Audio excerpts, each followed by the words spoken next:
Welcome back to Tunga School of Basic and Applied Sciences, Jamkhandi. This is Ramesh Pujari. Dear students, the topic called common errors has been started, the first class of the video session, and now I am going to continue how do we get the common errors on the basis of prepositions. Already you have studied prepositions since your first semester or from 6th standard, but in error level you have to understand that. For example, see here, I will tell you one sentence.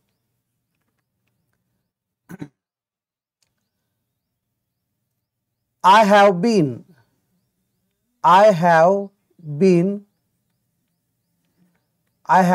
reading English for 6th class or for 6th standard.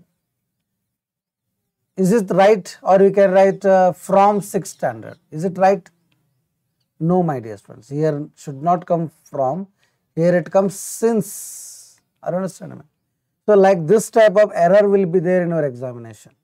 ನೋಡಿ ನೀವು ಕೆಲವೊಬ್ಬರು ಕರೆಕ್ಟಾಗಿ ನೋಡ್ತಾ ಇದ್ದೀರಾ ಕ್ಲಾಸನ್ನು, ಕೆಲವೊಬ್ಬರು ನೀವು ಕ್ಲಾಸನ್ನು ನೋಡ್ತಾ ಇಲ್ಲ. ಒಂದು ಮಾತಾಡ್ತಾ ಇದ್ದೀನಿ, ಸಮಯ ಹೀಗೆ ಇರುತ್ತೆ ಅಂತ ಹೇಳಕ್ಕೆ ಬರಲ್ಲ. ಆಯ್ತಾ? ಇಲ್ಲಿ ವಿಡಿಯೋ ಕ್ಲಾಸು ಮಾಡ್ತಾ ಇದೆ, ನಾಳೆ ನಾವು ಬಂದ ಮೇಲೆ ಮತ್ತೆ ಹೇಳ್ಕೊಡ್ತಾರಂತ. ಅಕಸ್ಮಾತ್ ಟೈಮ್ ಸಿಗಲಿಲ್ಲ ಅಂದರೆ ಏನೂ ಮಾಡ್ಲಿಕ್ಕಾಗಲ್ಲ. ಅರ್ಥ ಆಯ್ತಾ? ಸೊ ಅದಕ್ಕೆ ಹೇಳ್ತಾ ಇದ್ದೀನಿ, ಸಾಧ್ಯವಾದಷ್ಟು ಯೂಸ್ ಮಾಡ್ಕೊಳ್ಳಿ. ಕಾಮನ್ ಎರರ್ಸ್ ಅನ್ನೋ ಟಾಪಿಕನ್ನು ನಾನು 2 ಕ್ಲಾಸ್ದಲ್ಲಿ ಮುಗಿಸ್ಕೊಡ್ಬೋದು. ಆದರೆ ನಾನು ಯಾಕೆ ಇಷ್ಟು ಡೀಪಾಗಿ ಹೇಳ್ತಾ ಇದ್ದೀನಿ ಅಂತಂದರೆ ನಿಮಗೆ ಒಳ್ಳೆಯದಾಗಲಿ ಇಷ್ಟೇ, ಮತ್ತೇನೂ ಇಲ್ಲ. ಆಯ್ತಾ? ಬನ್ನಿ. ರೂಲ್ ನಂಬರ್ 1, ಕೆಲವು ರೂಲ್ಸ್ ಅದಾವ, ಅವನ್ನಷ್ಟು ತಿಳ್ಕೊಂಡ್ಬಿಡೋಣ, ಇಂಪಾರ್ಟೆಂಟ್ ಆಗಿರೋದು. ಸೊ ಉಳ್ಕಿದ ರೂಲ್ಸ್ ಅಂತೂ ನಿಮ್ಮ ಪ್ರಿಪರೇಷನ್ ಬಗ್ಗೆ ಗೊತ್ತೇ ಇರುತ್ತೆ. Between, among, very easy. Between, we always talk about 2 things or 2 people or 2 person, and among should be taught more than 2. Apples are distributed between the beggar. No. Between the beggar. Tappu.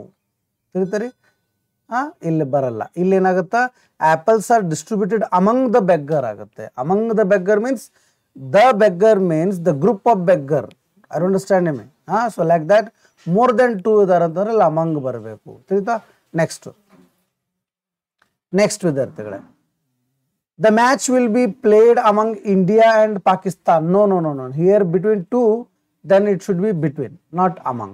Got it? So next, it is the rule number 2. If a principal verb is used after, at, about, for, on, in, from, to, the used verb must be in ing or V4. So we can use ing form as V4. You prevented me from do it. No. I don't understand me. Look at here. The principal verb is used after, before. After or before, after, at, about, for, on, in, from ಅನ್ನುವಂಥ ಪ್ರಿಪೋಸಿಷನ್ಗಳು ಬಂದಿದ್ರೆ ಅದರ ಮುಂದೆ ಬರುವಂಥ verb ಯಾವಾಗಲೂ ಹೆಂಗಿರುತ್ತೆ, principal verb ಅದು ಹೇಗಿರುತ್ತೆ, ಇದು ಮೇನ್ ವರ್ಬ್ ಆಗುತ್ತೆ, ಇದು ಪ್ರಿನ್ಸಿಪಲ್ ವರ್ಬ್ ಆಗುತ್ತೆ. This should be in the ing form, my dear friends. ತಿಳಿತಾ? For example, you prevented me from doing it, not do it. ತಿಳಿತಾರೆ? Next, at, in, on. ನೋಡಿ, ಇದ್ರ ಬಗ್ಗೆ ಅಂತೂ ನೀವು ಈಗಾಗಲೇ ಹಿಂದಿನ ಸೆಮಿಸ್ಟರ್ಗಳಲ್ಲಿ ಕಲ್ತು ಬಿಟ್ಟಿದ್ದೀರಾ. ತಿಳಿತಾ? ಅವುಗಳ ಮೇಲೇನೆ ಏನು ಮಾಡಿಬಿಡ್ತಾರೆ, ಅವ್ರು ಎರರ್ ಕೇಳ್ತಾರೆ. For example, I meet you in 3 PM. Is it right? ಅದು ರೈಟ್ ರಾಂಗ್ ನೀವೇ ವಿಚಾರ ಮಾಡ್ಬೋದು. ತಿಳಿತಾರೆ? Okay. So at, in, on is not used before today, yesterday, tomorrow, the following the next day etcetera. ನೋಡಿ, ಇವು ಯಾವುದೇ ಬಂದು ಅಂದರೆ ಅಡ್ವರ್ಬ್ಗಳು ಬಂದರೆ ಅದರ ಹಿಂದೆ ಎಟ್, ಇನ್, ಆನ್ಗಳನ್ನು ಯೂಸ್ ಮಾಡ್ಬೋದು. ಫಾರ್ ಎಕ್ಸಾಂಪಲ್, he will go there on yesterday. No, only yesterday. Got it? Let's move to the next rule. ಸ್ವಲ್ಪ ರೂಲ್ ಅದಾವ ಪ್ರಪೋಸಿಷನ್ ಮೇಲೆ, ಉಳಿದ ರೂಲ್ಗಳನ್ನು ನೀವು ಹಿಂದೆ ಕಲ್ತಿರ್ತೀರ. ಅದಕ್ಕೆ no preposition is used before the home. ಹೋಮದ ಹಿಂದೆ ಯಾವುದೇ ಪ್ರಪೋಸಿಷನ್ ಯೂಸ್ ಮಾಡಬಾರ್ದು. For example, bring a sofa set at home. No, only home. Got it? Let's move to the next rule. Rule number 5. After transitive verbs like discuss, describe, order, tell, demand, attack, resemble, reach, eat, etc. After transitive verb, transitive verb means the action happens when by subject it put or it affects on object, that is called transitive verb.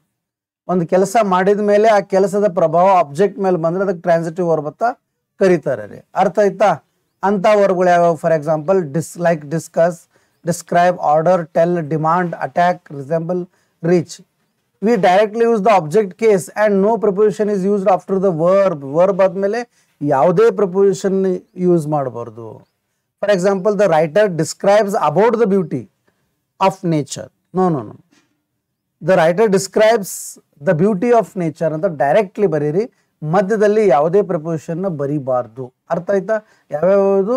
Discuss about the topic ಅಲ್ಲ, discuss the topic, describe, ಹಾ, so order, tell, ತಿಳಿತಾರೆ. ಹಿಂಗೆ ಇವು ಯಾವುದೇ ಶಬ್ದಗಳು ಬಂದರೆ ಅದ್ರ ಮುಂದೆ ಪ್ರಪೋಸಿಷನ್ ಯೂಸ್ ಮಾಡಬಾರ್ದು. Next, and the Ross rule.